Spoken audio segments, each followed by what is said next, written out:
Gaggle, where we challenge and, if necessary, destroy media narratives. I'm George Samueli. It is now 9:09 p.m. in Central Europe. I can't begin to tell you just how dismal, depressing, and unacceptable conditions are here.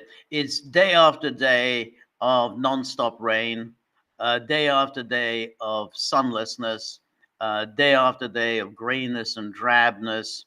And the promise is of this continuing through to next spring. So, there's about 5 months of this to look forward to. The sun is a distant memory. Light is a distant memory. So, this is, I was warning that this was going to come. No one believed me. However, on a bright, optimistic note, thank you everybody who has joined me. I really appreciate your being here, and so we can have our live stream.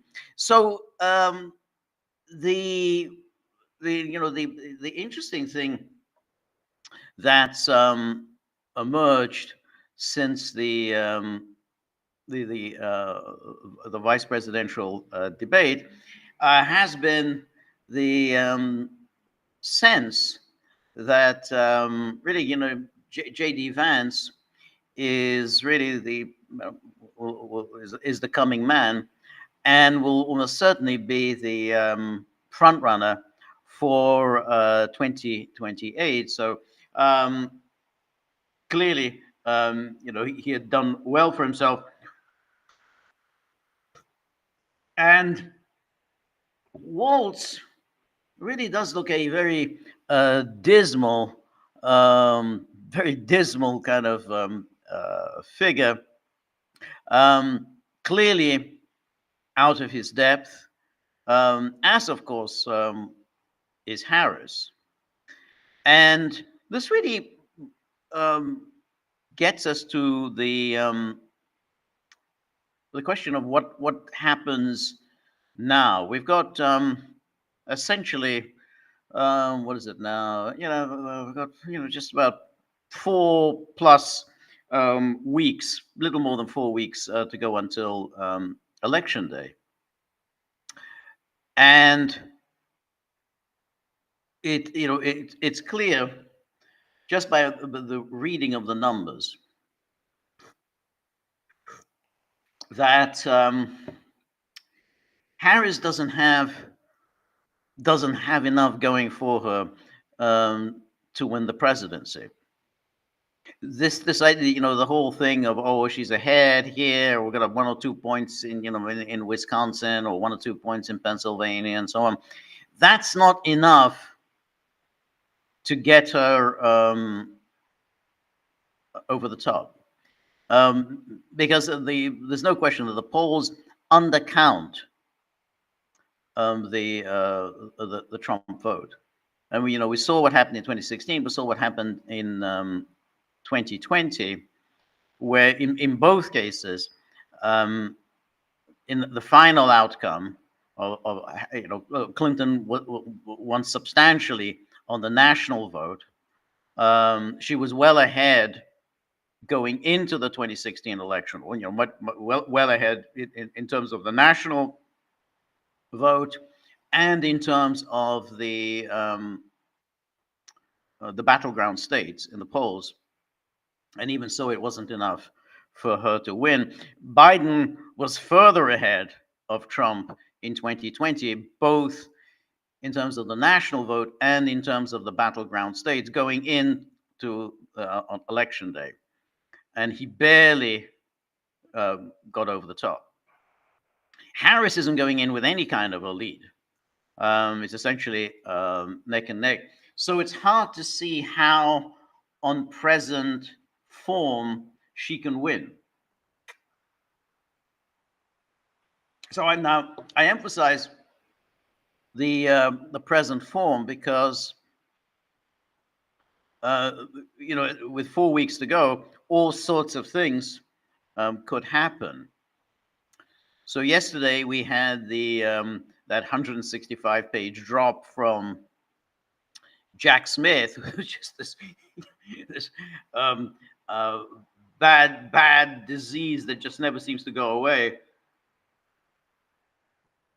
keeps coming back, and he's so presented. This is his clever little October surprise that he has presented, and the sort of evidentiary um, facts that he's going to present during trial. Now, obviously, there's something very dubious about that, because you can't really present as facts, which is the way the media are spinning it. Oh, he's presenting the sort of the factual basis of his claims.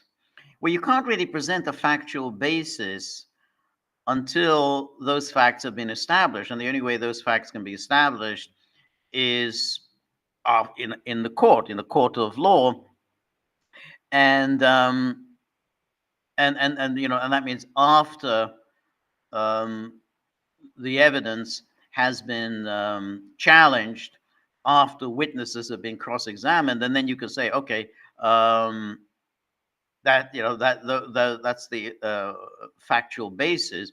But this 165-page drop are still basically allegations.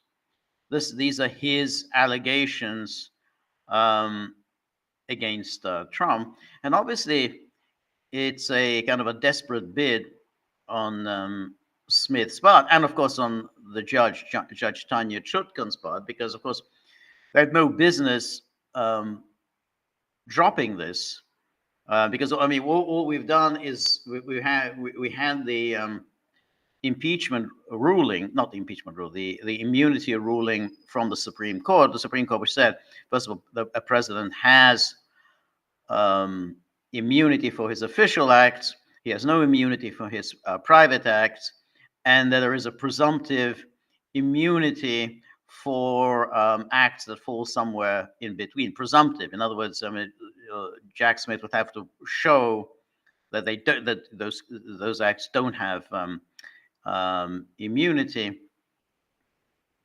But since so much of Jack Smith's case depends on conversations between Trump and Mike Pence, I mean, that seems to be the gravamen of the charges, his conversations with Pence, which I think clearly falls within his official acts, that all that's going to happen is that obviously Trump is going to appeal this and appeal then to the court. I assume, in other words, Trump is going to argue that Jack Smith has not paid due attention to the Supreme Court ruling. And I mean, the Supreme Court ruling, the Supreme Court made two important rulings. I mean, it's not just on the immunity issue, but also on the issue of obstruction of an official proceeding, because again, the Supreme Court in the last term had ruled that that's a misuse of the statute, the Sarbanes-Oxley statute. Obstruction of an official proceeding refers to the destruction of evidence. You can't just simply say anything at all that obstructs and some kind of an ongoing proceeding is a crime, because otherwise every protest of in the Senate, of a Senate hearing, every protest of a politician addressing some committee, if you protest that, you are obstructing an official proceeding, and so obviously that's a misuse of the statute, and so that's what the Supreme Court ruled. But Jack Smith has ignored that and is continuing as blithely as before. Now, you'd have to think that Smith knows that it's going to be overturned, that they're going to go back to I dare say the DC Circuit will say, yeah, that's fine, yeah, everything that Smith says is in accord with the Supreme Court rulings, but then that's going to be appealed, and then it'll go up to the Supreme Court. And I imagine the Supreme Court will be very, very unhappy that this issue has landed, on its desk again, having already made that ruling. I mean, they'd already laid out, how they think this case should proceed, and then Smith and Chutkan have ignored the Supreme Court rulings. I think they're going to get very pissed off, and I mean, they were already quite pissed off with the rulings of Chutkan's ruling and the DC Appeals Court rulings. They said this is just what they said was simply ridiculous. So now you go back and say you haven't paid any attention to what we had said. We went to all the trouble of issuing these two major rulings, and you've ignored them. So I think that's where it's going to go. Now, the media are obviously playing up the whole this factual basis that Smith has presented, but I don't think it's going to work, to be honest, because I think by now everybody's bored to death with these cases against Trump. I mean, they've been going on for years. And it's just it's tedious, and it's just baked in. I mean, so media, you get the usual articles in Politica, The Hill, and all the rest, Washington Post. But I just think this is there's been a surfeit of all of this. But these cases just continue along their path. So it's like Jack Smith, whose other case, the Florida case, the case of the misuse of official secrets. Now that was tossed out because the judge said that he hadn't been appointed constitutionally, which of course he hadn't. Now Smith has appealed that, and it's possible that I think it's the 11th Circuit will reverse the Judge Cannon's ruling and reinstate Smith. No, Smith was constitutionally appointed. But the problem is that in itself will then be appealed by Trump, and that'll go to the Supreme Court. And I think the Supreme Court will agree with Cannon and say that, no, this was not a constitutional appointment for all the reasons that Cannon outlined. So that's way down the line. So now, of course, if Trump wins, and as I say, I think the numbers would suggest that he will win, then he throws these cases out. Whoever he appoints as Attorney General. I mean, I don't think it'll be as obvious as I'm just dismissing it because I'm the head of the Justice Department, and that's all there is to it. But I would imagine that the new Attorney General will just take a look at both cases and decide that we're not proceeding with these cases. They're too stupid to proceed with, so they'll be dismissed. Now, if he doesn't win, I also don't think they have much of a future because, as I said, I think in both cases, both the DC case, which is the January 6th case, and the Florida case, there's going to end in the Supreme Court, and the Supreme Court will rule against the Jack Smith. They just will rule against him. So I don't think they're going to have. So that leaves the two state cases, which is the New York case where Trump has already been convicted, and then there's the state case, which is Georgia, which doesn't seem to be going anywhere for the time being, but it might pick up steam later on. I would imagine Phony Willis will be removed at some point. Somebody else will take over. Will probably vastly diminish the scope of the case, and then maybe go forward. That just leaves the New York case. And then we'll see what happens. I mean, we'll see what what had with that ridiculous bookkeeping case, 34 felonies for for some bookkeeping error at best. At best, that you could say it's a bookkeeping mistake. I mean, how you can turn a bookkeeping mistake um, into 34 felonies, and particularly when he said it's a legal expense, without quite spelling out what was Trump supposed to say. I mean, if it isn't a legal expense, what is it? And but the court never really explained, how Trump was supposed to classify it. So but that sentencing is now scheduled for after the election. But anyway, this 165-page piece of rubbish that Jack Smith has dropped, I think I think it's a big zero, and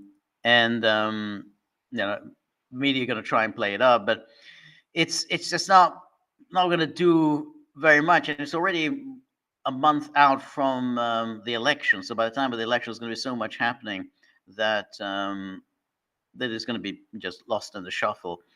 So that leaves something. What else can Harris do? Well, we've here at the Gaggle, we've outlined two possibility, which is river deep, mountain high. I just saw this. So it says, "Good morning, George from Australia." I'm always so happy to hear from Australia. It's just it's such a nice feeling that that we have listeners in Australia. So great, good morning.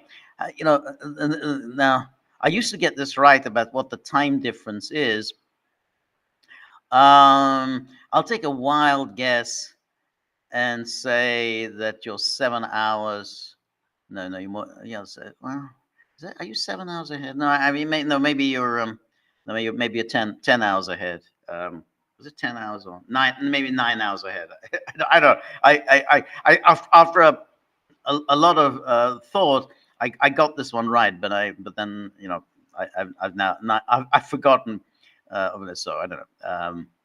But it's either way, it's very early morning for you. So very happy that you woke up nice and early for this. So then what else we got? We got the Harris will be elevated to the presidency. In other words, the international crisis in the Middle East escalates, which I think it has to.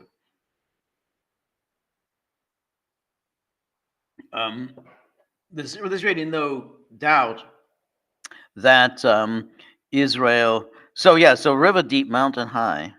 That's a good name. River Deep, Mountain High. 5:27 a.m. So you're 8 hours ahead, huh? 8 hours. So I kind of got it wrong, but I was in the right in the ballpark.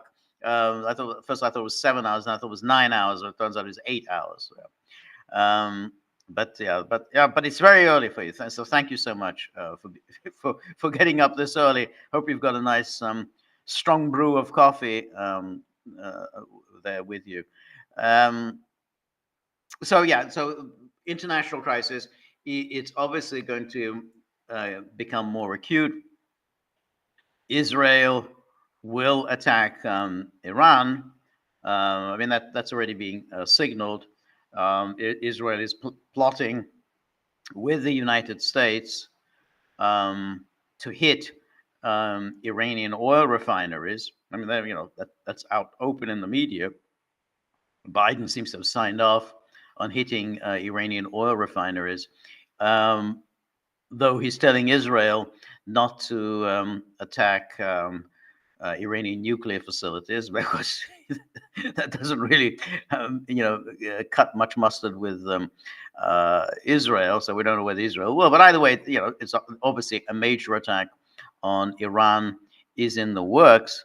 The River Deep Mountain summer daylight savings starts this weekend. Huh? It does?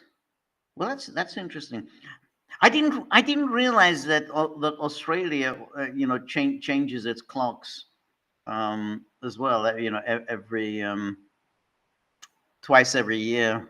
One of the stupidest things ever of all time is this clock changing. But I didn't realize Australia does it as well.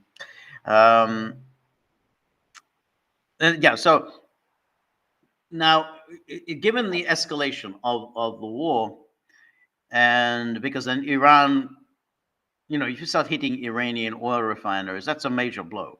And Iran has made clear that it will retaliate against Israel. I think it will. It's not just going to allow blows against its oil refineries. So it is going to attack Israeli infrastructure, Israeli airfields, all sorts of targets in Israel. Lynn says, we changed our clocks last weekend. Huh. So Lynn is our friend in New Zealand. So you don't even change it at the same time. Yeah. And R. Brown says, appreciate your highly informed perspective. Well, thank you so much. That's really nice of you. Thank you. Thank you. Really appreciate that. So then we look at it and say, okay, then Harris would then be elevated into the presidency. Because clearly, Biden is just no wartime leader, and this is pretty much a wartime leader, because if Iran does retaliate and hits targets, major targets in Israel, in infrastructure, airfields, army bases. Indeed, I mean, they hit the Mossad headquarters the other day. They could hit it again. Then basically it's war, and the United States is obviously involved. It's clear the United States is involved in this war. United States could well be targeted by Iran. So at that stage, that would be the moment in which the key figures within the administration will just elbow Biden out the door and hoist Harris into the presidency. I mean, this could happen really within the next few days. So she will be president for about a month before the election, and then she'll have all the paraphernalia that comes with the presidency. Madam President. She'll be saluting. All the army staff around, and everyone will be excited and gleeful and rejoicing that we have President Harris. History has been made. We have a woman president. Isn't this exciting? A woman president, a woman wartime president. Not only a woman president, a woman wartime president. And that she will be pictures of her in the control room. Pictures of her in the Oval Office, meeting senior military figures, meeting her cabinet. This would be fantastic. I mean, the media would just go to town with those photographs of Harris presiding as the with the chairman of the Joint Chiefs of Staff and so on. Now, so that could certainly shift the calculus in favor of Harris. She will be seen as the president, and it will appear to be very churlish for voters to reject her and say, "Oh, I don't think she should go on being president. Let's bring back Trump." And I said, "No, look, she's a president. She's Madam President. Look, she's doing all these things. She's meeting with the chairman of the Joint Chiefs. She's meeting with her National Security Council. Look at her. She's got the Secretary of State and the Secretary of Defense around her. She's thinking of a cabinet meeting. Oh, look at her." And we say, well, you can't tough her out now.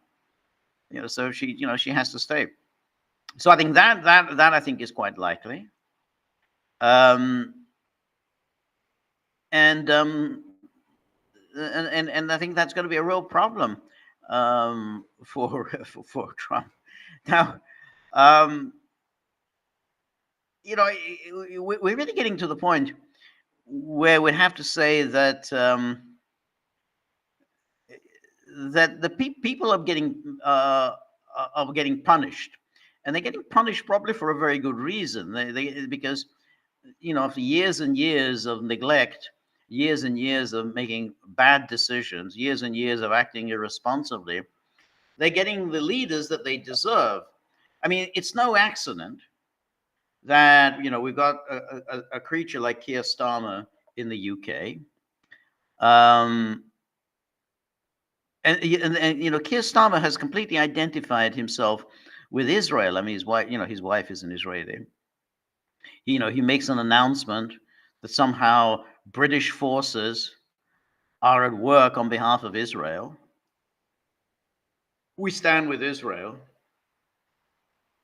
Would have been unthinkable just a few decades ago that a British prime minister would identify British national interests with those of Israel, which just would have been unthinkable. I mean, the British were always sort of, quite pro-Israeli. But remember, even UN Security Council Resolution 242, which is supposedly the resolution that the international community is guided by, namely Israeli withdrawal from the occupied territories, the territories that were occupied in the 1967 war. That was drafted by the British. It was drafted by Lord Caradon, who was better known as Hugh Foot, who was Michael Foot's brother. And there's Lord Caradon. If you remember, Alan Dershowitz kind of confused Lord Caradon with Lord Carrington. But it was Lord Caradon, and it was a British government that had sponsored Resolution 242, something that Israel was never very happy with because, obviously they were required. This was 57 years ago. 57 years ago, they were required to withdraw from the occupied territories, and of course, they haven't withdrawn from any occupied territories. On the contrary, they've occupied more territories. They've annexed some of that occupied territories, such as the Golan Heights, they annexed Jerusalem, and but nonetheless, because now completely the British have adopted the American posture of identifying their interests with those of Israel. And so when the British proudly said, "Well, we shot down Iranian missiles on Tuesday," again, no one in Britain had any say in the matter, but they did it. But this has been the case now for a long time, that we have these politicians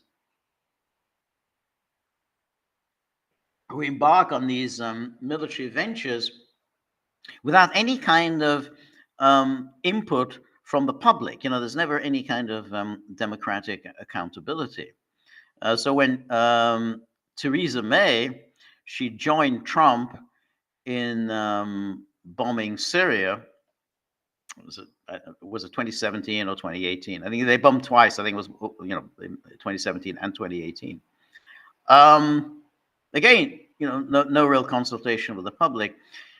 So now, Keir Starmer is essentially putting Britain in the middle of a war, where no British interests are involved. I mean, this is a conflict between Israel and Iran. This is a conflict between Israel and Hezbollah. And before that, there was a conflict between Israel and Hamas.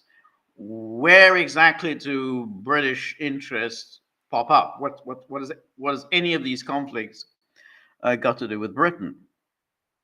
But nonetheless, it's got there. So my point is that this is what you get with you got Keir Starmer here. Now in Germany, you've got Sergeant Schulz and Annalena Baerbock.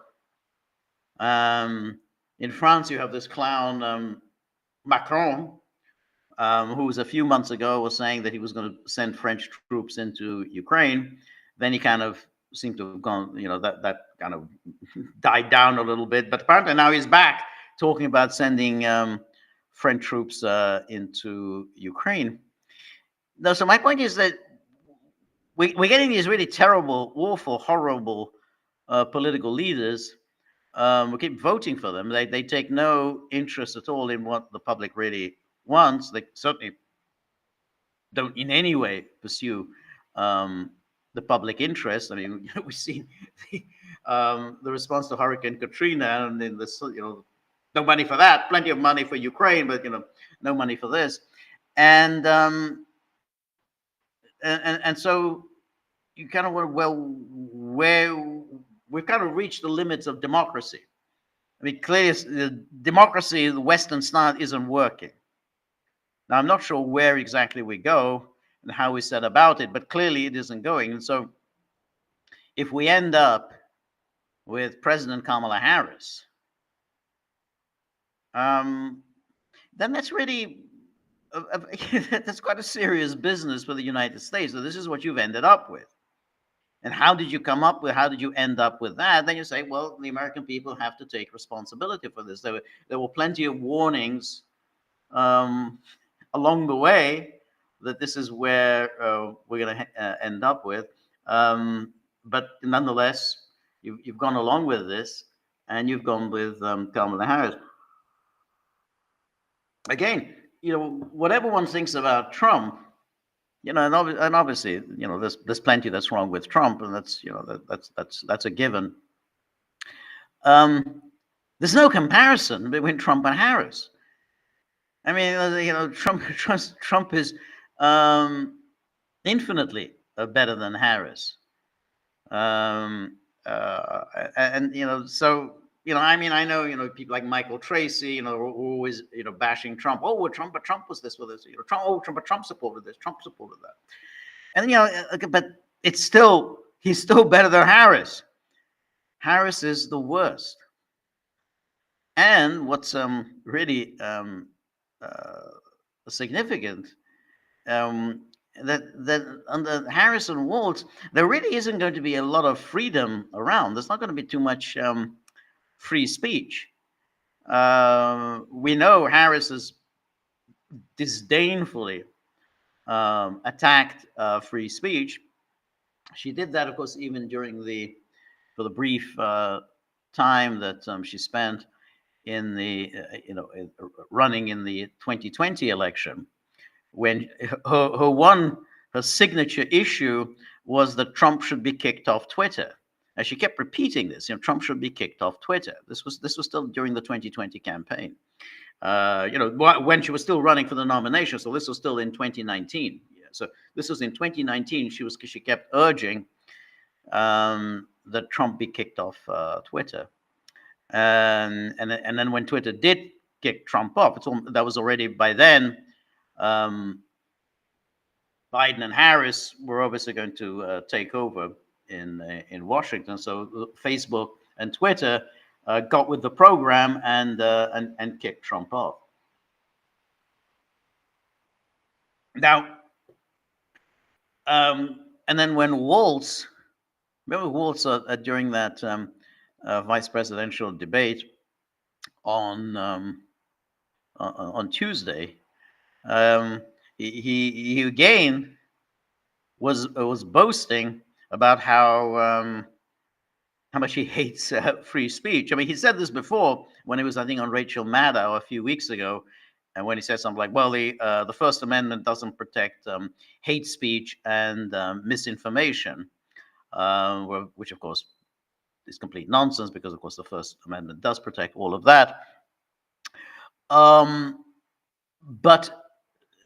then on Tuesday night, he brought up that the famous line with Oliver Wendell Holmes about yelling fire in a crowded theater, and that therefore that's a justification for curtailing free speech. So, well, you can't yell fire in a crowded theater, so therefore there is no such thing as an absolute right to free speech. But of course, as others have pointed out, that line, that's Oliver Wendell Holmes's line about the fire and yelling fire in a crowded theater, is really one of the stupidest things anybody has ever said. It was supposed to be one of the worst Supreme Court rulings of all time, probably the worst in the 20th century, because it came in response to peace protesters who were protesting Woodrow Wilson's attempt to get America into World War I, and so these were protesters handing out leaflets against conscription. So they were protesting, coercing Americans to go to war, and they were imprisoned, and hence the case wound itself in the Supreme Court already after the World War I, and the Supreme Court ruled against the protesters, and during that, he Oliver Wendell Holmes invoked that to justify the imprisonment of these essentially peace protesters. First Amendment doesn't apply because it's like yelling fire in a crowded theater. Now, it was a terrible ruling because, of course, it applied. They were protesting. They were, it was perfectly within their rights to protest. Apart from, even the very cause, keeping America out of World War I, was a righteous cause. And then in later years, Holmes changed his mind and thought that he was wrong in what he said in that ruling. And then that case itself, the case involving these protesters was overturned by the Supreme Court in 1969 with the Brandenburg case, which remains the defining Supreme Court ruling on the First Amendment. It hasn't been overturned. The 1969 Brandenburg case, which is that free speech applies in all circumstances unless there's a clear and present danger of violence. So you can call for the assassination of a president as long as there's no imminent likelihood that this is going to happen. But you can certainly say, yeah, I wish the president was dead. That's it. That's still protected speech under the First Amendment. But if you're telling somebody to go shoot him, the president, and there's a likelihood that this could happen, then the First Amendment doesn't apply. So that was Brandenburg. That's still the operating Supreme Court precedent on the First Amendment, not this nonsense about yelling fire in a crowded theater. And of course, again, as plenty of others have pointed out, there's nothing wrong with yelling fire in a crowded theater if there is a fire in a crowded theater. If your goal is to save people's lives and there's a fire in a crowded theater, then you have a clear responsibility to yell fire. So the issue is, it's you can't wrongfully yell fire in a crowded theater. You could make a mistake. That's fine. what you can't do, I guess, is wrongly yell fire in a crowded theater and wrongly and knowingly that there is no fire in the crowded theater. But if you make a mistake, well, you make a mistake. That's still protected under the First Amendment. You just made a mistake. You thought there was a fire. It turned out there wasn't a fire. That itself is not. But it's just amazing that Waltz, the man who was aspiring to be vice president, should talk such absolute nonsense about a case that's really been argued about extensively. There's nothing. It's not like this is some secret. This is law schools argue about this all the time, and about that horrible mediocre Supreme Court ruling. But again, Supreme Court has issued many mediocre rulings. Roe v. Wade was one of them. Whatever your views that may be on abortion, that was still a very mediocre ruling. And but this was appalling. And again, it's not the guiding Supreme Court precedent that applies. Which today it is the Brandenburg case from 1969. But anyway, but Waltz is all gung ho for of curtailing free speech, as is Harris. And they all talk about this disinformation, misinformation, malinformation, and if they're in power, they are really going to put the social media company under serious pressure to take down all kinds of accounts and statements that they don't like. Biden did that, obviously, but there's going to be a lot more of it. And of course, the Supreme Court in the last term issued a very mediocre ruling on the First Amendment.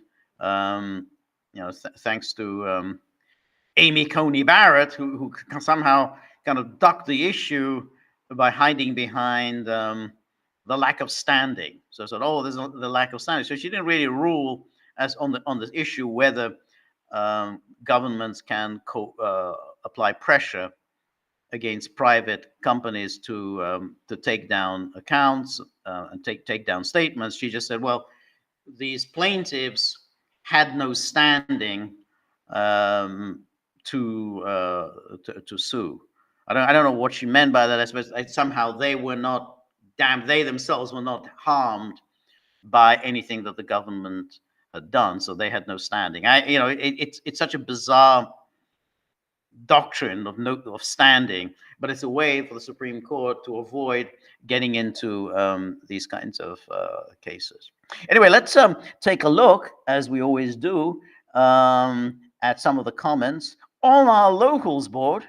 In other words, the people who have actually paid their subscription fees to keep this our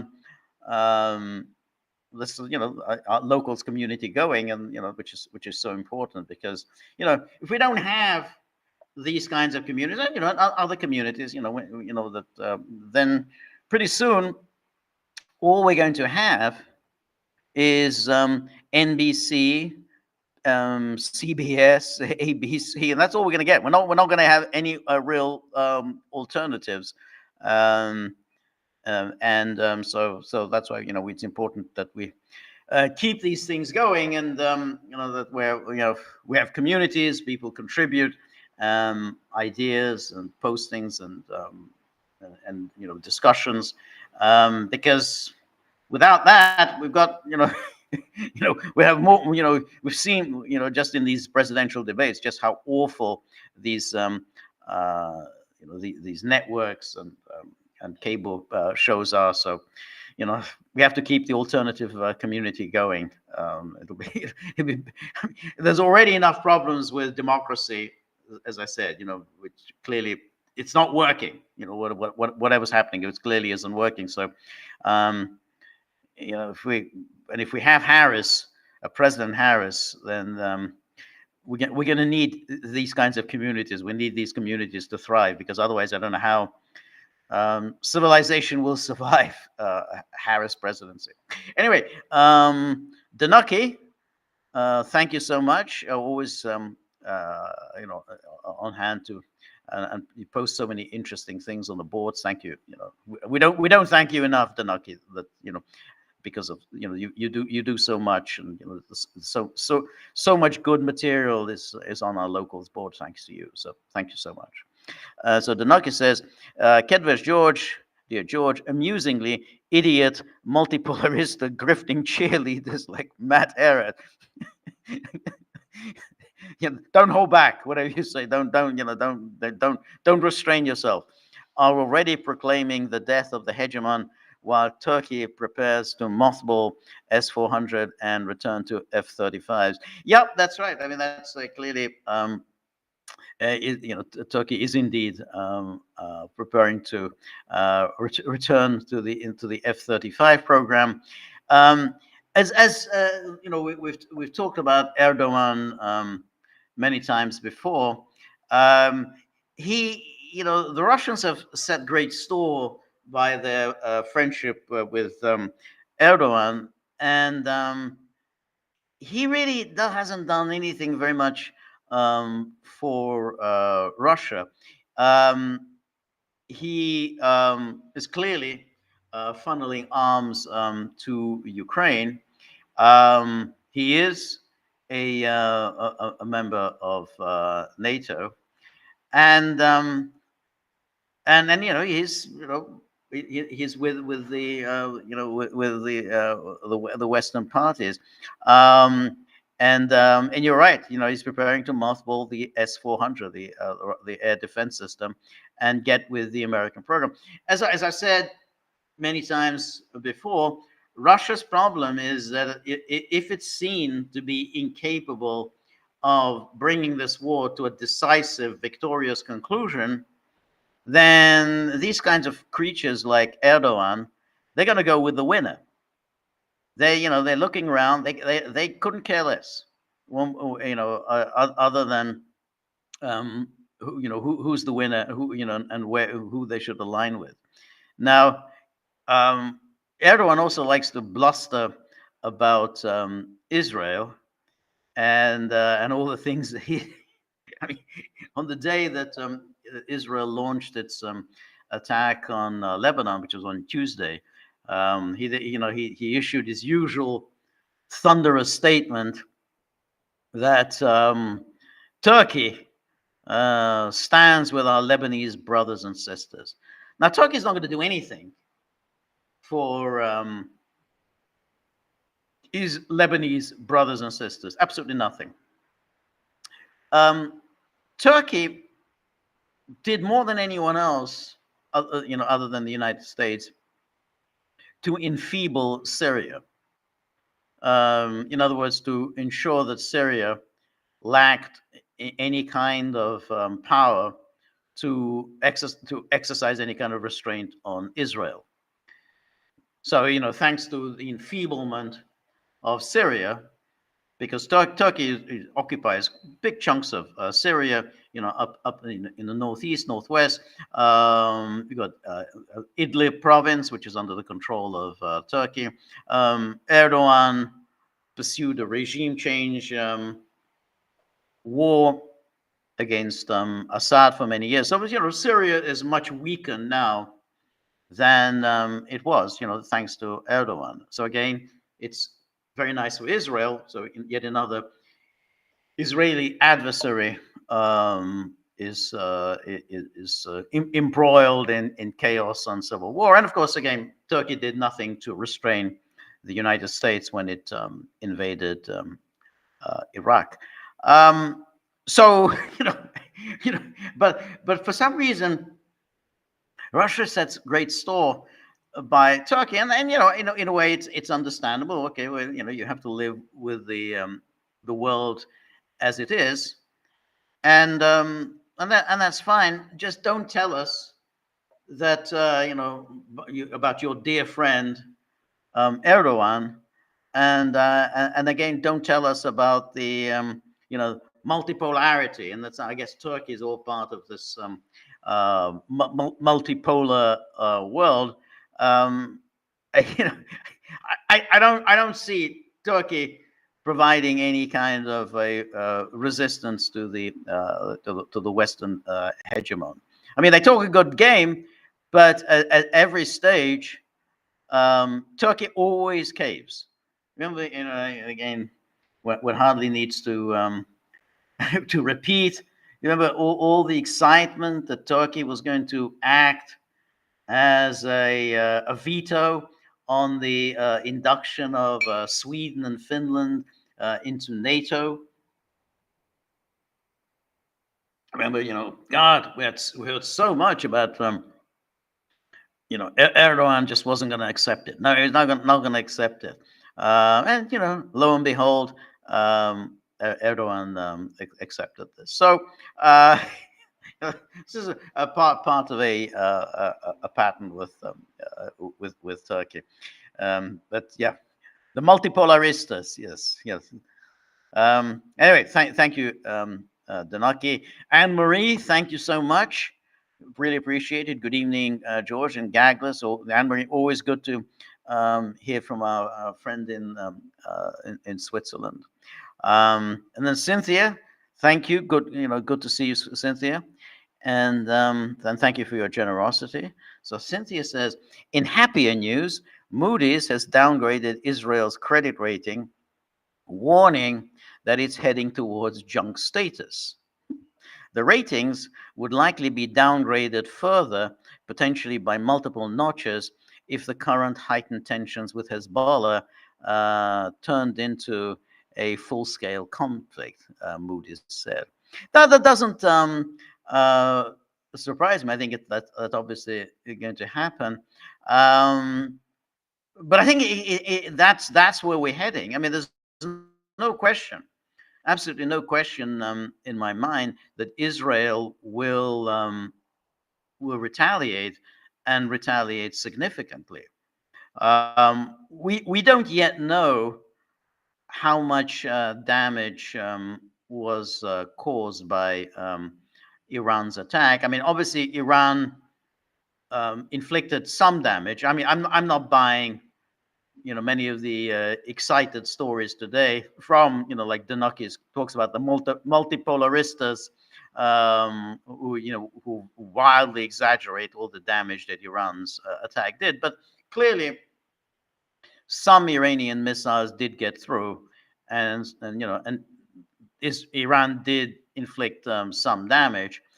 That I think is enough to to trigger an Israeli attack. Israel cannot just sit on its hands and let this go. So I think there will be an Israeli attack. Now, I guess we'll have to see whether it's a pro forma attack, nothing too serious, or whether it'll be so serious that Iran will have to do something. So if Israel does indeed hit Iran's oil refineries, and Iranian infrastructure, Iranian electrical grids and so on, then Iran will have to attack, and then who knows? All bets are off as to what the United States will do. So, but it may be that Israel will limit itself. No, it's not like Israel, but Israel may limit itself to just hitting air defense systems and just leave it at that. But I think if it's anything more serious, if it's hitting oil refineries, if it's hitting electricity grids, Iranian infrastructure, then Iran will absolutely have to retaliate.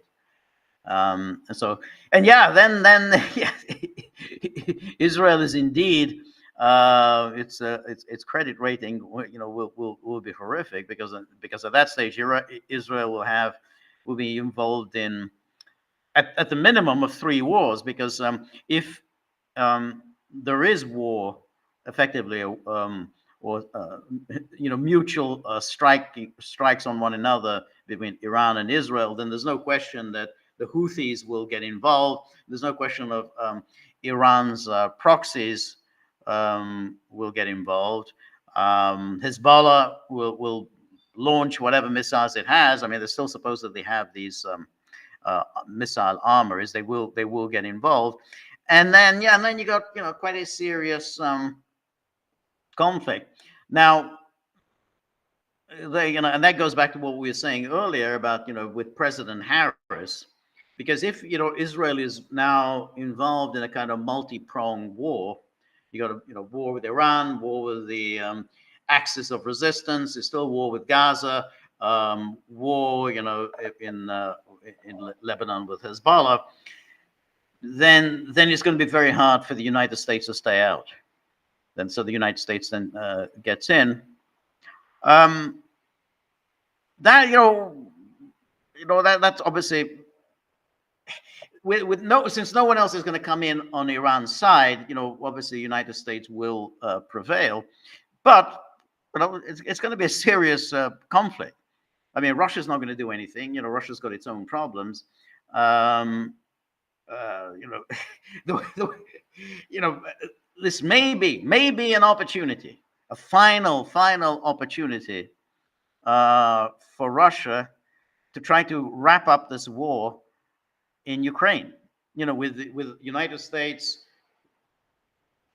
United Kingdom, NATO preoccupied with this war against Iran, that's the time to wrap it up in Ukraine. Do whatever you need to do because you now have a free hand. No one's paying any attention to Ukraine. Just get it done now.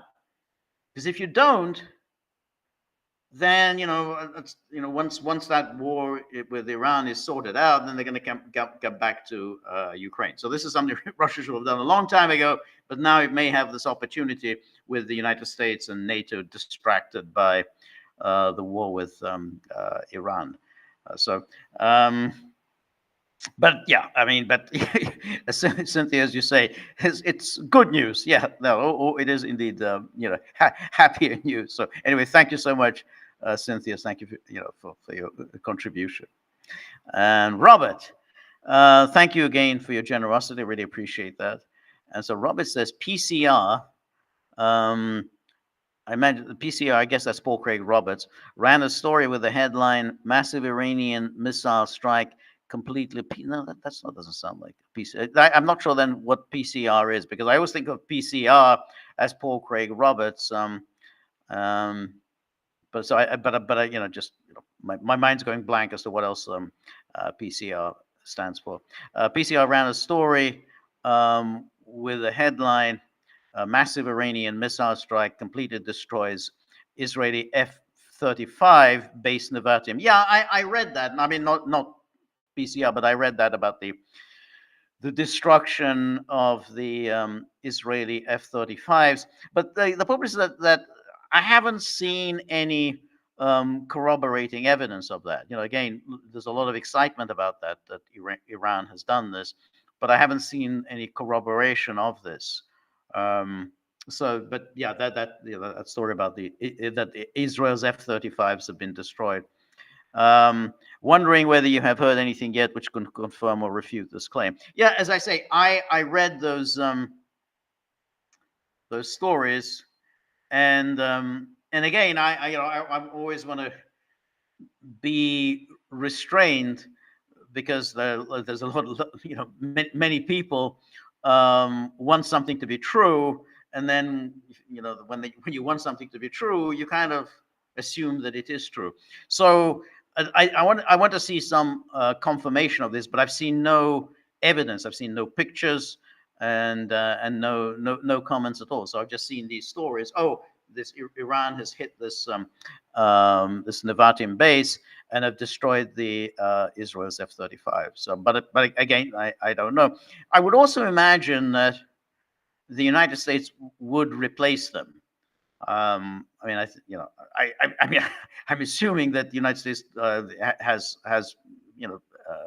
plenty of them in its armory, but it is, I mean, it's a stretch. But I would have thought if they really have been destroyed. I mean, again, people get very excited and say something has been destroyed. They may have been hit, but they weren't necessarily destroyed.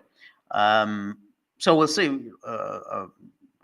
You see if there's any confirmation, but at the moment, I'm just holding off on that. I just because until I see some real confirmation of this. But it's clear though, even if they haven't been destroyed, that some missiles did get through. That the Israel's sort of vaunted missile shield wasn't quite as effective as we've been led to believe. And so all the big talk on Tuesday night, even during that vice presidential debate, when was it Nora O'Donnell or the other one asked that opening question, I said, "Oh, the Iran's attack has failed."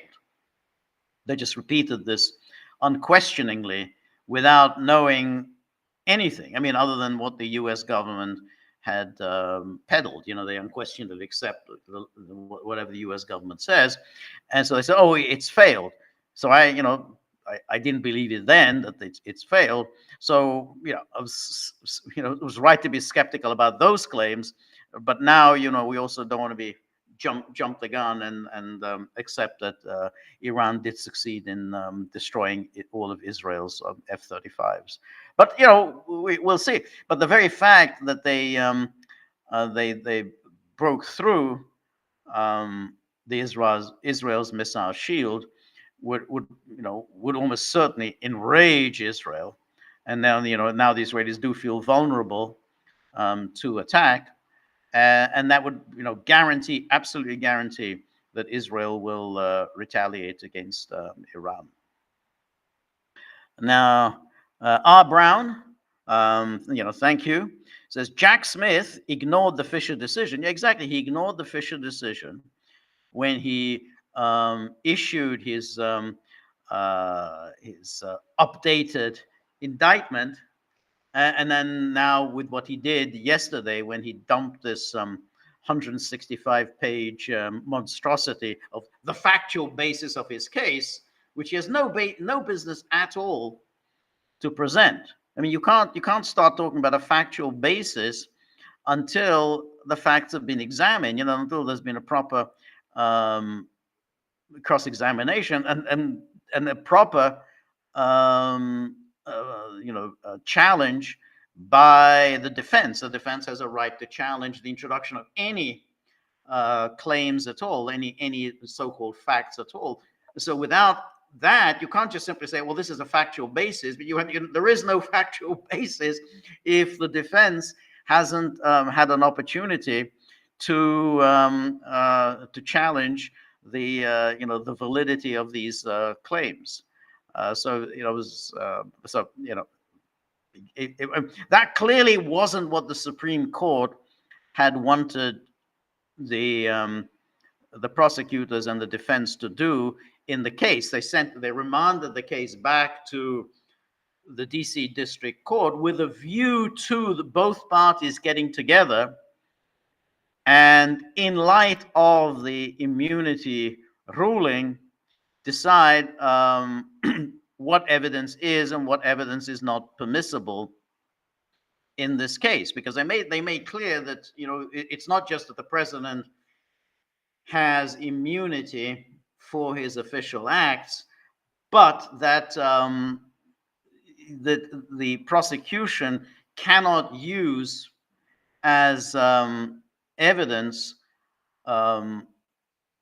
official acts of the president. Things that that he was an official acts, and clearly his conversations with the vice president were official acts. So Smith can't just use as evidence the president's conversations with the vice president. Those are clearly official acts.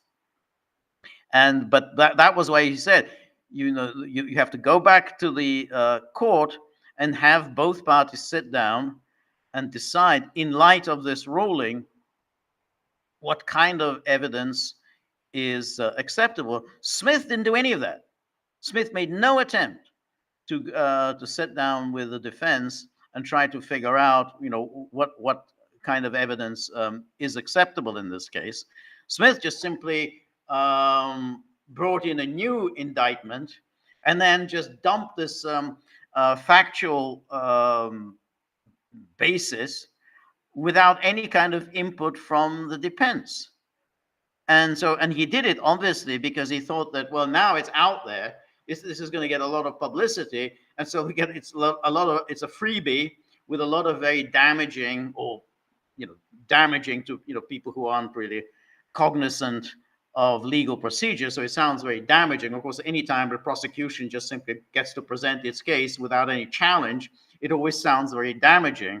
It's only after this evidence is challenged by the defense that you can see the validity of the prosecution's arguments. But that's all Smith did. Smith made no attempt to consult with the defense. He just simply dumped this out there. He didn't pay attention to the Supreme Court ruling, and he doesn't really care because he knows exactly what's going to happen. He knows that the defense will now mount a challenge and say, hey, you've ignored the Supreme Court's rulings. So the defense is going to go and appeal this to the DC Appellate Court, and if the DC Appellate Court rules against the defense, just as it did earlier, then of course they're going to go back to the Supreme Court, and the Supreme Court is going to be very, very angry that this case is once again in their lap, and that Jack Smith and Tanya Chutkan have not done what the Supreme Court told them to do. So they're going to get very pissed off about this. They're going to really, they're going to hit them hard because we issued this ruling, and you've ignored our ruling. They don't. The Supreme Court doesn't really like that. So yeah, that's ahead. But Smith, that's not the game Smith's playing. Smith knows he's not going to win this. That this is essentially this is doomed. But he just wanted to dump this, as clearly what he's been doing all along, which is election interference. So he's going to dump this and try and hurt Trump as much as possible before the election. Anyway, Brown, I know you. He ignored the Fisher decision by including alleged discussions with Pence. Exactly. This is purely election interference. Absolutely right. The mainstream media outlets desperately need to change the narrative for the next 30 days, and Smith is giving them the grist for them to regurgitate through election day. I absolutely agree with you. I think that's the goal of Smith. Who incidentally, he has a terrible record. I mean, his litigation record is abysmal. I mean, he's lost many of those cases. I mean, he lost the case against John Edwards. I mean, he had that against that Bob McDonnell, the Virginia governor. That case was overturned unanimously. So he doesn't have a great record. And then, of course, there was the Arthur Anderson case. Again, he was overturned unanimously. So he's a terrible litigator. So the Supreme Court knows this. The Supreme Court knows what an awful record he has. So again, it's kind of pissing them off that he's simply ignoring the justices' rulings. But he doesn't care. He's just trying to inflict as much damage as possible. Now, the question is, does he do so? I don't know. I have my doubt. I mean, I think at this point there is such a surfeit of this anti-Trump litigation. These four criminal cases. Then you have the civil case in New York. With the $500 million fine. Then you have the sex assault case with a ridiculous $90 million fine. So you're trying to bankrupt him. You've impeached him twice. It is quite extraordinary when you add it all up. Like the two impeachments, the four criminal cases, the attempts to bankrupt him in New York, the Mueller probe that dragged on for more than 2 years. The whole Russiagate collusion hoax that dragged on for 2 years, and then you have the two assassination attempts. That's quite a lot that Trump has gone through since 2015 in less than 10 years. So you would think that's it has to have taken quite a toll on him. It would take a toll on a much younger man, but he's 78 years old, and all this time he's faced a very real threat, which he still does, of going to prison, and a very real threat that he could get bankrupted. I mean, it looked for a short while as if that horrific creature in New York, the New York Attorney General, Big Tish James, we're going to just bankrupt him, just force him to apply for bankruptcy, because he has to come up with $500 million to put in escrow. So he did this, and he does look. You have to be honest. He does look tired. Sometimes you watch him. He seems tired. And so it wouldn't surprise me that he's just exhausted from everything that's gone on over the past few years. Um, but I mean, it is an extraordinary. And then again, the way the media spin this over and over again, every time you look at the New York Times, the Washington Post, Politico, and all the rest, is what Trump's second term would look like, how Trump is going to go after his enemies. Everyone is worried that Trump is going to send his enemies to prison. A complete projection, total projection as to, in other words, what has been happening to Trump. They say, oh, Trump is going to do all of these things, which he didn't do when he was president. And which was done to him. But now they're all worrying, the New York Times is hand-wringing, oh my God, people are afraid that Trump is going to send them to prison. So anyway, Cynthia says, Cackles and Knucklehead might make an amusing comic strip, don't you think? That's not bad. Cackles and Knucklehead. Cackles. Yes. It's interesting. I mean, who's the more annoying, Cackles or Knucklehead? I mean, they're both extraordinarily annoying people. Her cackling, which is always a way of not answering a question. You ask the question, and instead of answering it, she just says something silly, which doesn't make any sense. And then to disarm you, she starts cackling. It's in a way. I mean, it's not ineffective, because it distracts whoever is talking to her, whoever is asking her a question. They distract by her laughter, because it seems like by laughing, that's in effect an answer. She's going to dismiss the question through laughter, as if the question is so ridiculous. Too ridiculous to take seriously. I mean, Hillary Clinton used to do that. You remember that time when she was asked, when the issue was about her server in 2016, and then a reporter asked her, did you wipe the server? And she said, oh, you mean with a cloth? And then she made a kind of a little gesture as if you're wiping something with a cloth. And then she just laughs and then waves her hand, and that was it. But she didn't answer the question, did you wipe the server? Oh, you mean with a cloth? So it's a way of dealing with the with awkward questions. Extraordinarily annoying, because what she does and what Hillary Clinton do, that when by laughing something off and not really answering the question, is transparent. I mean, everybody can see what you're doing. You're distracting the audience by inane laughter. And so, but I want to, it's an interesting question, and perhaps people can answer this question. I mean, we know Kamala Harris is deeply annoying, and the idea of 4 years of having to listen to her is clearly a nightmare. But I wonder who's more annoying, Hillary Clinton or Kamala Harris? That's an interesting homework assignment. Try and think about that. Who's more annoying?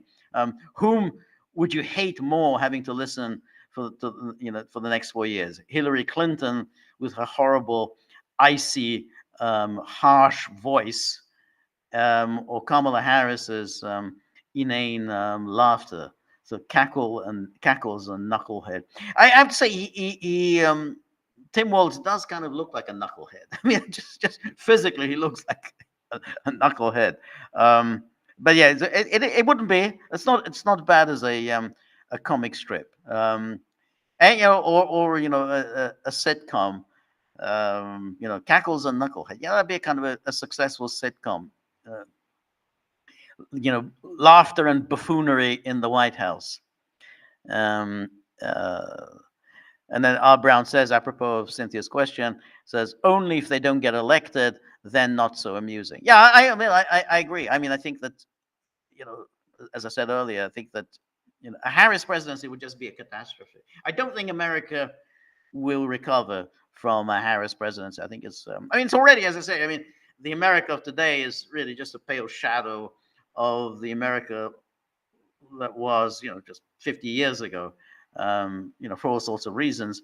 But a Harris, an America led by a Harris, is just that would a complete transformation. And keep in mind, she, leave aside the free speech aspect, she will open the border. And she will really open the border. I mean, the border was open, and then don't for one moment think that she's going to put forward this border bill that she keeps talking about, the border bill, the strongest border bill ever. And Trump, sabotaged it. No. She will open the border because she wants a demographic transformation of America, and it'll happen. I mean, it's already happening. I mean, it's just this open border policy, does have an effect. I mean, it's clearly cumulative for a complete demographic transformation of the United States, and that's absolutely what Harris intends to do. And then R. Brown says, winning or losing these cases is largely irrelevant since the final rulings won't happen until after the election. Yes, as long as a case stays active, it will be weaponized. That's precisely why this is obviously election interference. I absolutely agree with you. I couldn't agree more. And that's why Smith did this, that he threw this forward.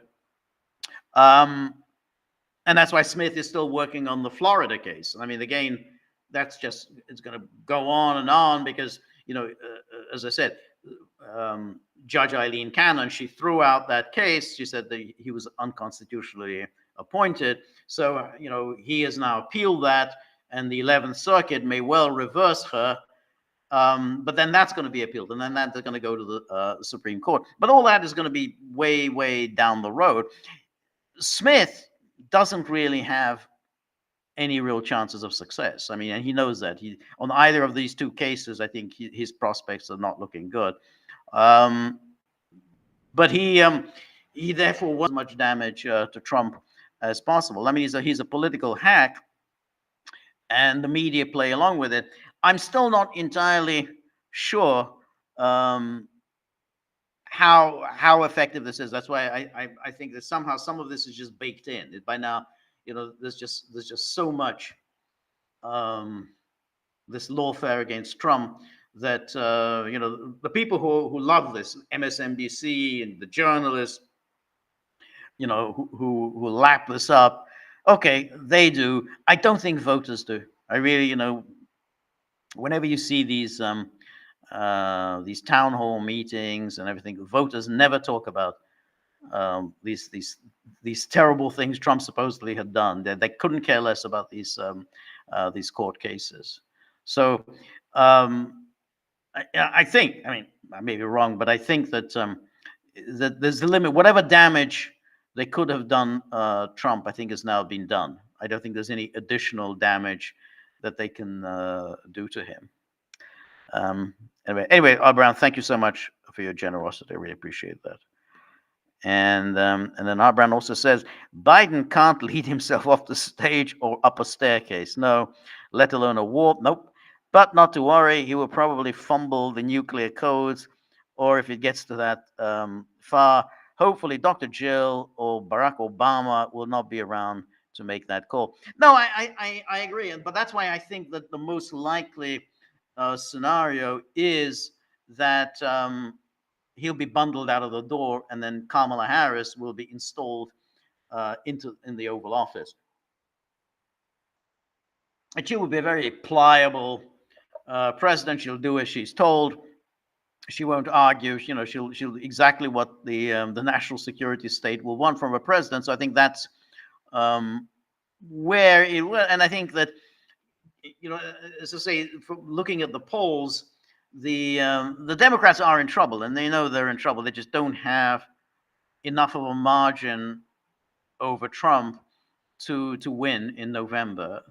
So if they want to hold on to power, and they obviously do, then they don't have much option now. They have to thrust Harris into that into the Oval Office. So I really do think that's going to be the October surprise.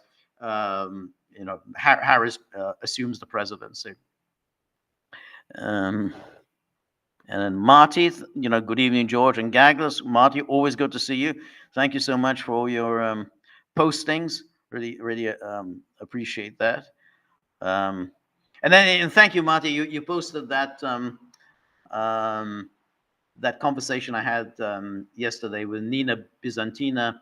It's on her YouTube channel. We talked a lot about Russia. We talked about the Bolsheviks and nationalism and all sorts of things. I mean, it's it's an interesting subject, but it's hard always to come up with good answers of how how we can how Russia can reinvent itself in a successful way. I mean, obviously, the Bolshevism has come and gone. Hard to bring that back. I mean, I talk about this at great length. It's a long discussion, but then the question of the Putin's idea of a Russian as defined through the victory in World War II. I'm not sure that's a viable long-term project. But it's on the locals board, so have a listen, see what you think. Your responses will be very welcome. So please, anything I say you disagree with, or you think that I should have elaborated on more, then please say so. But it's up on the locals board. So thank you, Marty, for posting. Cynthia says, if there was no damage done to Israel by Iran's missile strikes, why doesn't Netanyahu show us? Yeah.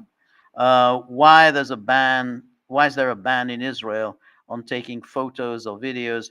That'll confirm the damage. I agree. I mean,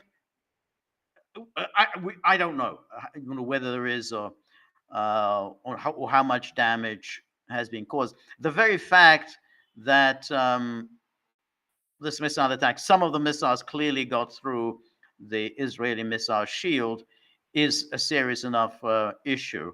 Now, that they've destroyed Israel's entire F-35 inventory, that seems, I mean, it'd be great. It's possible. It'd be great if that was true, but I want to hold off before rushing and saying, yeah, it's been done, because the people who are saying it have no real evidence for saying it. So that's why I'm holding off on claiming that.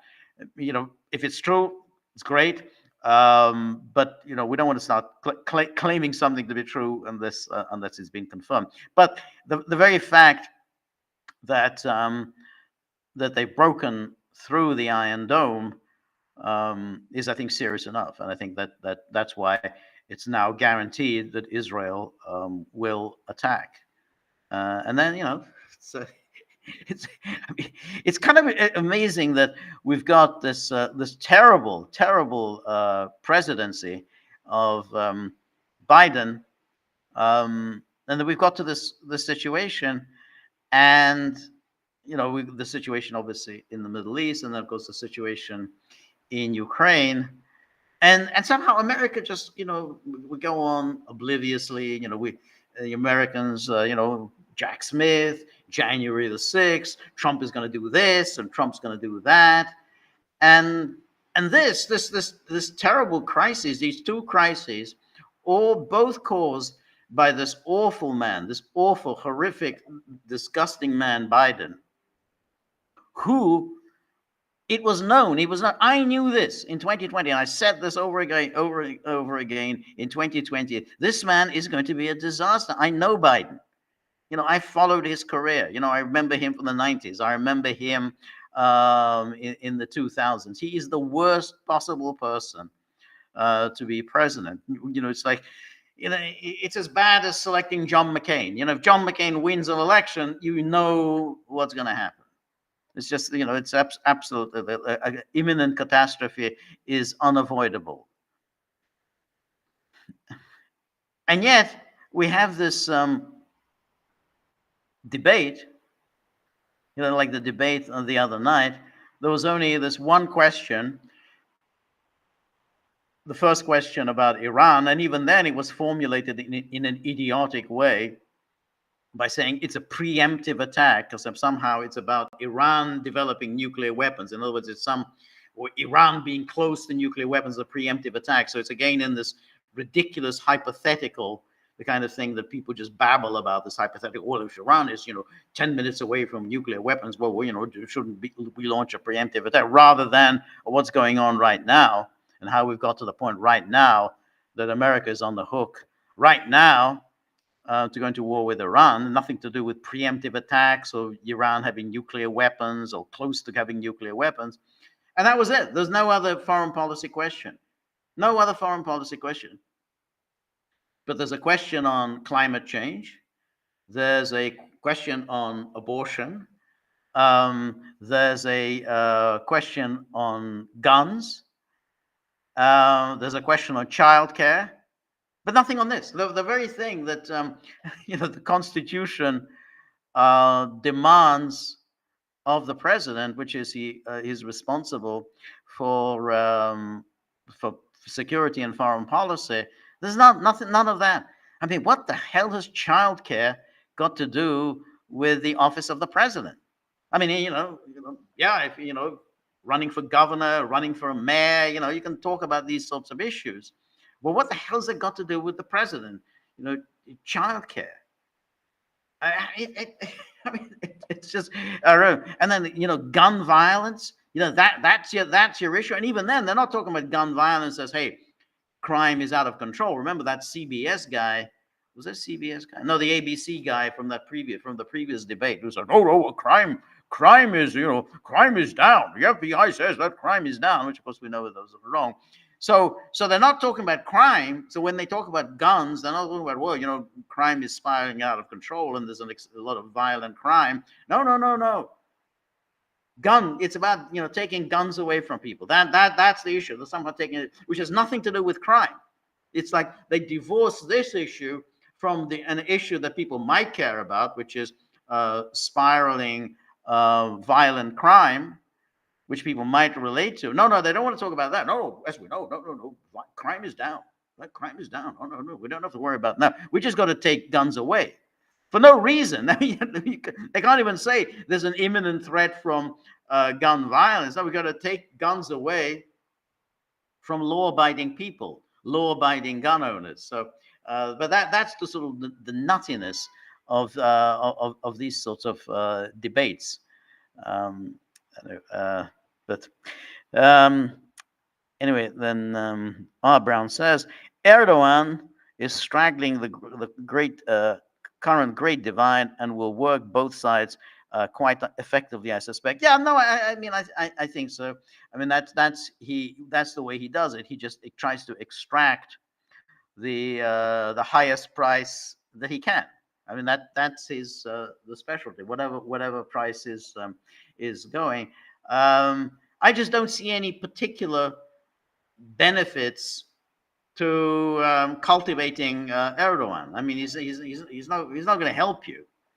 I mean, there's nothing he's going to do that will be helpful for your side by seeking him out. But so. And then Danaki says Israel has safely kept F-15s in the air and left the F-35s jam-packed on the tarmac to be destroyed by the dozens. I think this is an intentional Jewish leak to make the U.S. cough up replacements for free. I tend to agree. I mean, I don't know the specifics, but it's very, very important that when we look at the sort of the way propaganda works, that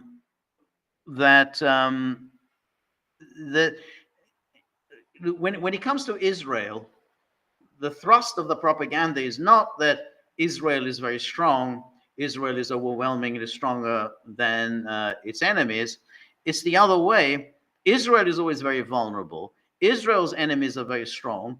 Israel is going to be driven into the sea. Israel is in peril. The Jews are facing a Holocaust. Israel is about to go under with all the enemies around it. Therefore, we have to send Israel everything that Israel wants. That's the propaganda thing. It's never that, well, Israel is really good. I mean, Israel is absolutely strong. It's dealing with its enemies, one after another. It's always the other way. So that's why one has to be very careful, and that's why I agree with you. Like, one has to be very careful when you hear or read these sorts of stories. Oh, this attack. This has really caused great damage to Israel, because then you know what the next stage is. Frantic congressmen, frantic senators are going to start bleating about how we need to send, even more to Israel than we've been sending. We need to send even more money. We got to replace all the F-35s. Give them whatever they want, because Israel is in peril. The horrible ayatollahs, the horrible mullahs are out to destroy Israel. They're out to wipe the Jews off the face of the earth. That's the way the propaganda works. And that's why, again, I said this many times over the past 2.5 years with Ukraine.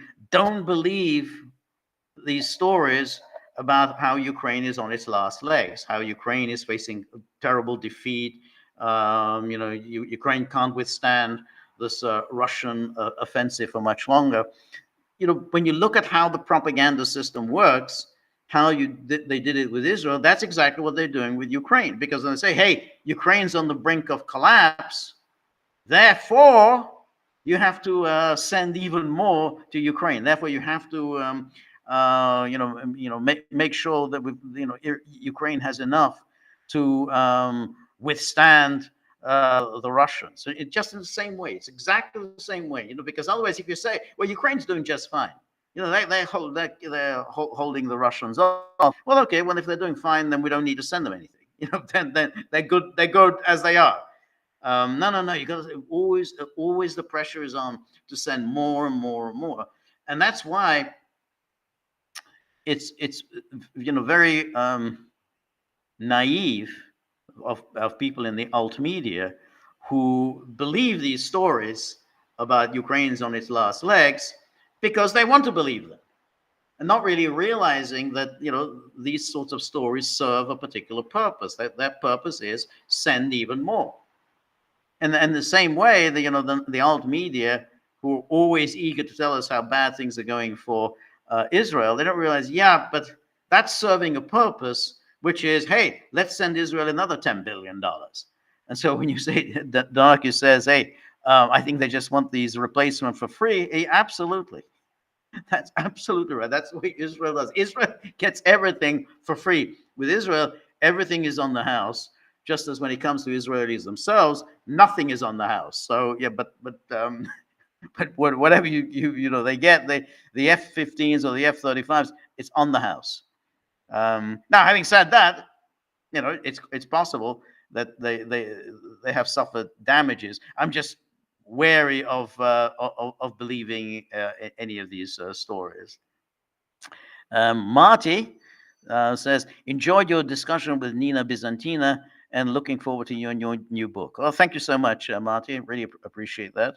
And then Marty provides a link to that discussion that I had with Nina, who's of course a great expert on Russian culture and Russian history. So I think she's someone we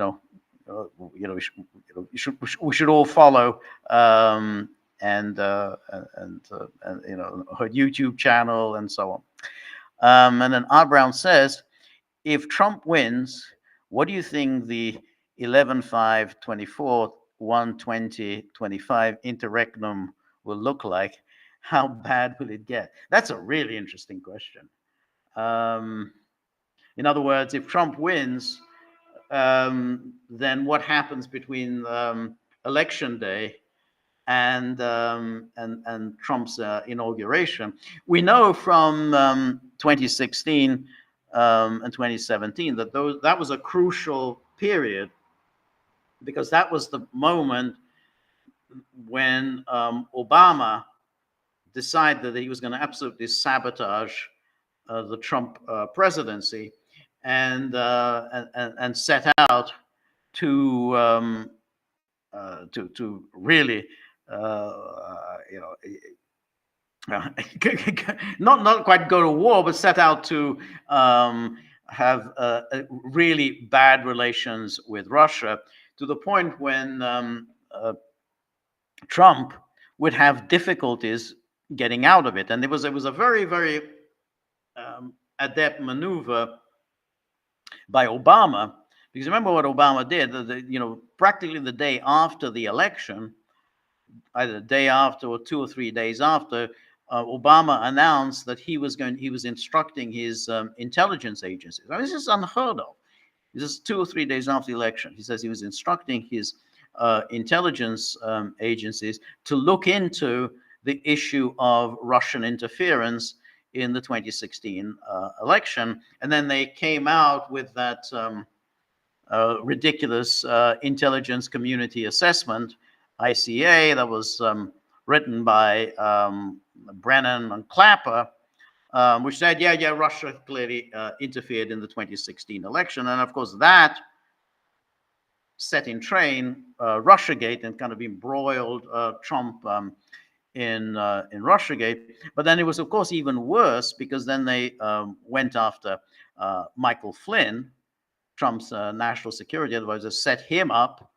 This is all in the last days of Obama. They set up Michael Flynn, so therefore Trump no longer had his own national security advisor at hand.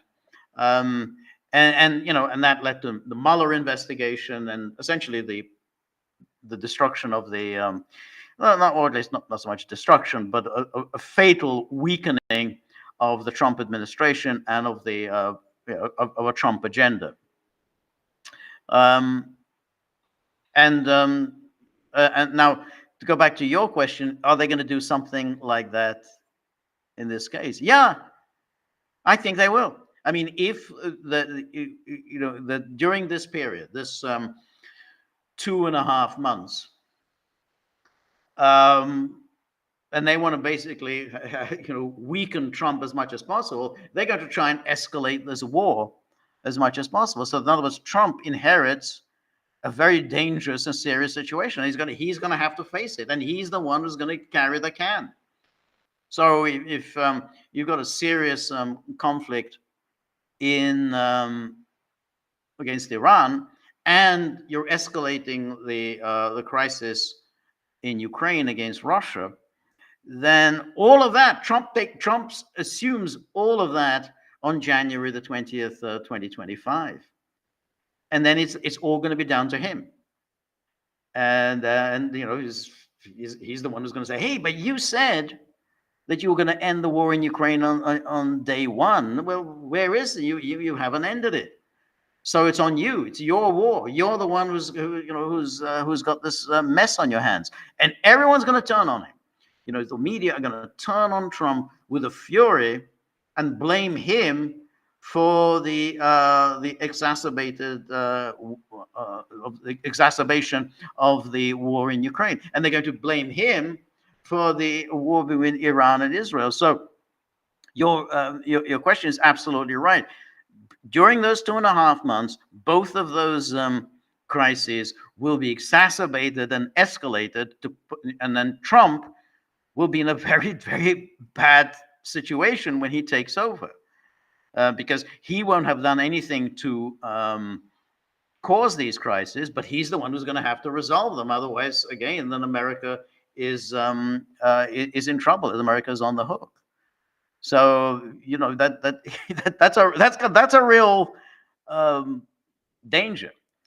And now, as I said, I think Harris will be president then. So I think Harris will be thrust into the Oval Office, I think within the next week or so, and then Harris, who I think will entirely, she's just completely a nitwit.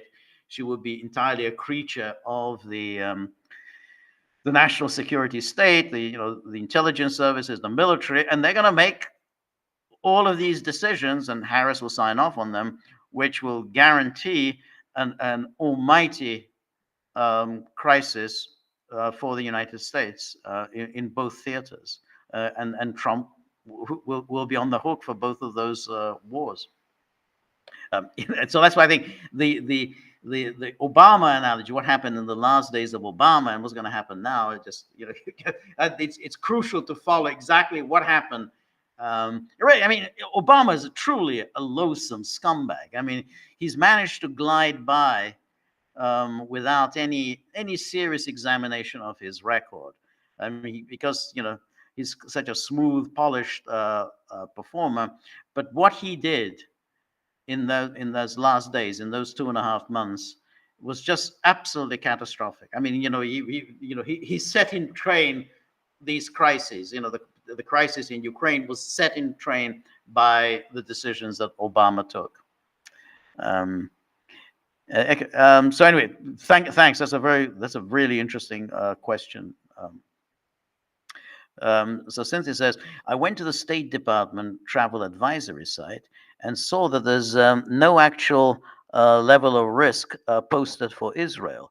All it says is, do not travel to 1, Gaza due to terrorism and armed conflict, and 2, northern Israel within 2.5 miles of the Lebanese and Syrian borders due to the rising tensions between Hezbollah and Israel. Why do you think they don't post any level of risk for people traveling to Israel? Why would they mislead us into believing that it's somehow safe to travel to Israel? Huh. Well, that's a really. I would think that it has something to do with is Israel wanting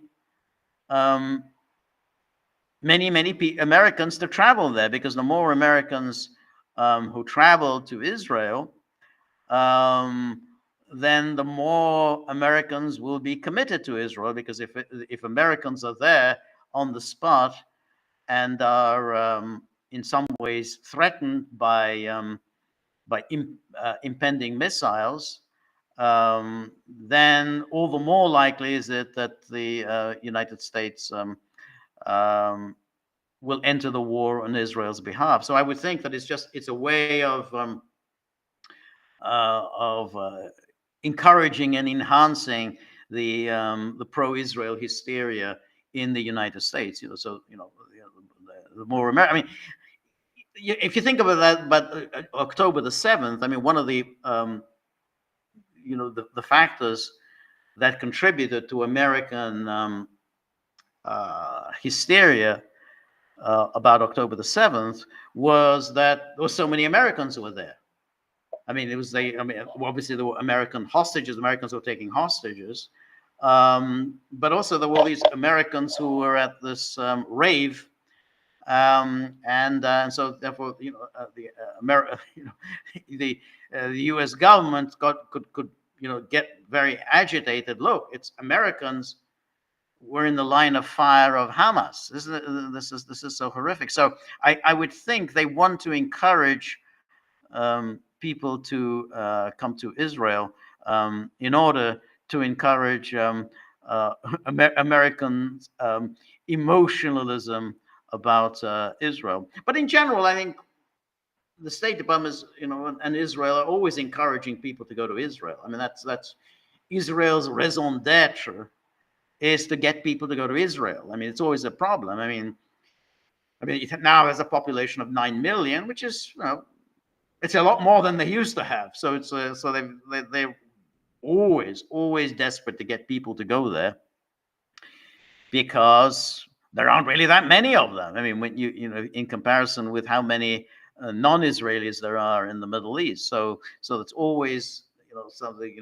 What's a good thing? Well, the good thing is to get people to go to Israel. So I think that contributes to the fact that they don't say.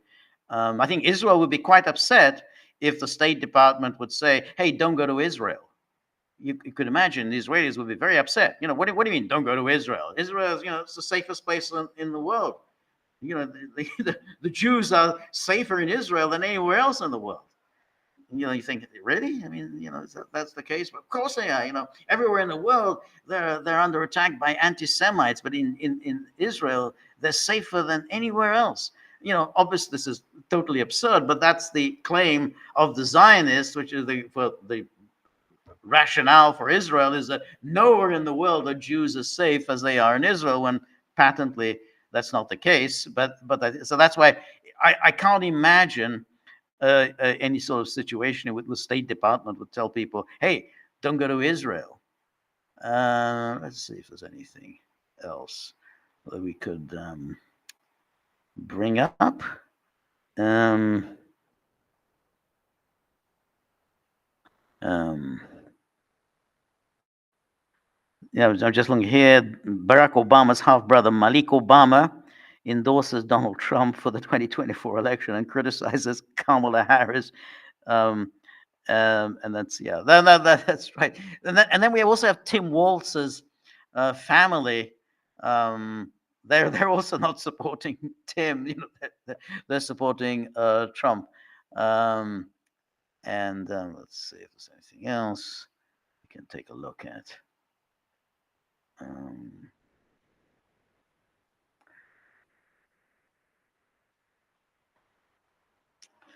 mhm.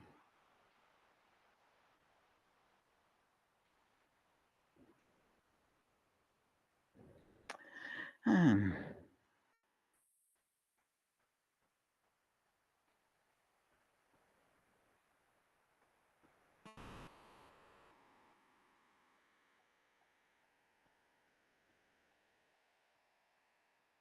Esed Delundum says, "Why are Hungarians so powerful? Are they powerful? They kind of they've had an inordinate um, influence in certain areas, um, but um, but they they kind of heyday was a little while ago. You know, they in the glorious days of Austria-Hungary, I think they haven't been so powerful since then. But Hungarians went to other countries, Hollywood. They were quite influential there. Um, Anyway, River Deep Mountain High says Turkey runs with the fox, then hunts with the hound, not to be trusted. Yeah, that's a good, nice English expression. Running with the running with is it running with the fox and no, hunting with the fox and run. I think it's not quite that fox and the hound. I think you hunt it's the hound and the hare. You're running with the hare and hunting with the hound. I think that's how it goes. So yeah, run with the hare. The hare is running, and hunt with the hound. But yeah, I agree. But the characterization of Erdogan, yeah. Love it. I always love it when he says, that's it. I've had it with Israel. This is it. Now I'm going to do such things. It's like King Lear. I will do such things. What they are, I know not. But they shall be the terror of the earth. So yeah, it's kind of what he reminds me of. Um,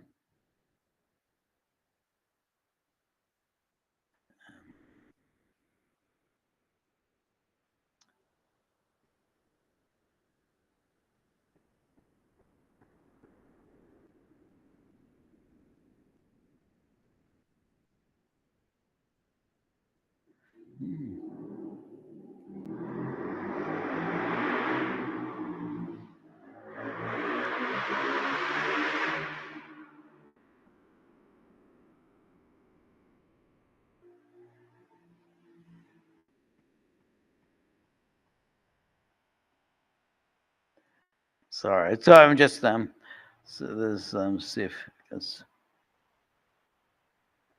okay. So then here we have um and then someone says, what are RFK's positions on Syria? So I imagine that he just takes whatever the Israel's position is. It's a very odd thing that he starts off with being this non-interventionist, and of course, part of the creed of the non-interventionist was that the Syria was something that we were supposed to stay out of. We don't want to get involved in Syria. We don't want to fuel the civil war in Syria. But somehow that segued into this unconditional support for Israel. Same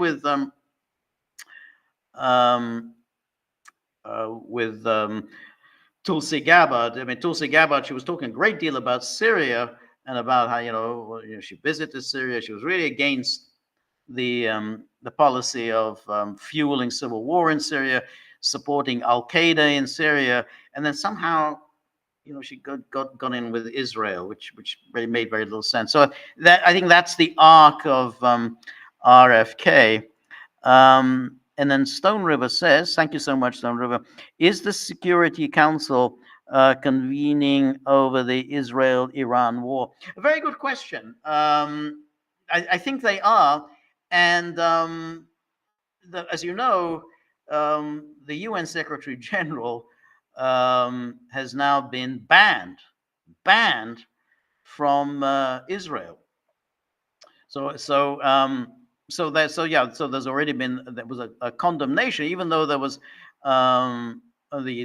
Gutierrez has talked about he's against escalation and so on, but Israel, it banned Gutierrez from coming because it claimed that he hadn't condemned the attack by Iran, which is kind of bizarre because Gutierrez, of course, has always condemned violence and so on. But basically, those, he's not just going to isolate one event from everything else. He's saying, hey, this what's going on now is really terrible. But of course, the Israel line is you isolate this one event, and then you ignore everything else that's going on. So you isolate October the 7th from everything else that's been going on in Gaza, really ever since 1967. So that's where you isolate this attack by Iran from everything else that Israel had been doing. But now they said, oh, Gutierrez cannot enter the Israel, which again is very, very,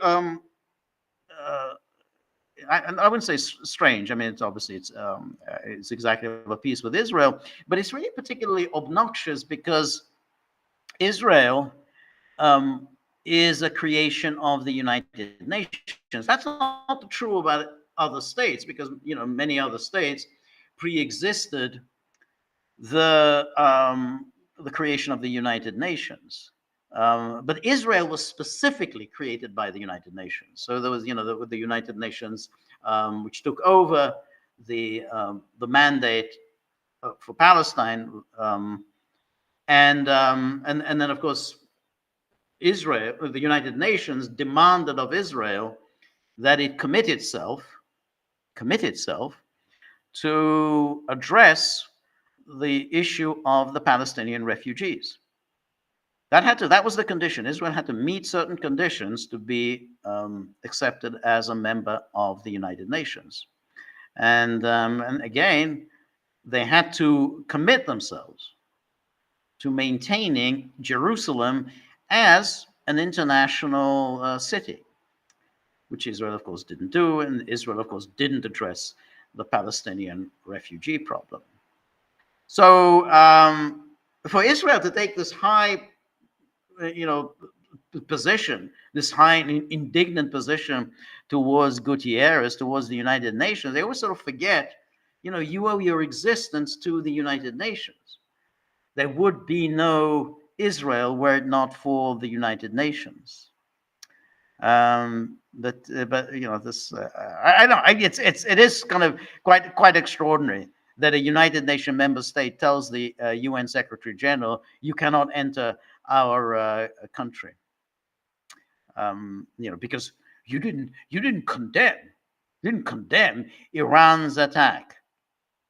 And one other thing before we depart, it's now there are more and more news reports that are becoming clear that that Nasrallah, the leader of Hezbollah, had accepted the 21-day ceasefire. So he accepted the 21-day ceasefire. Again, he was negotiating in good faith with the UK, France, and the United States, and then he gets assassinated.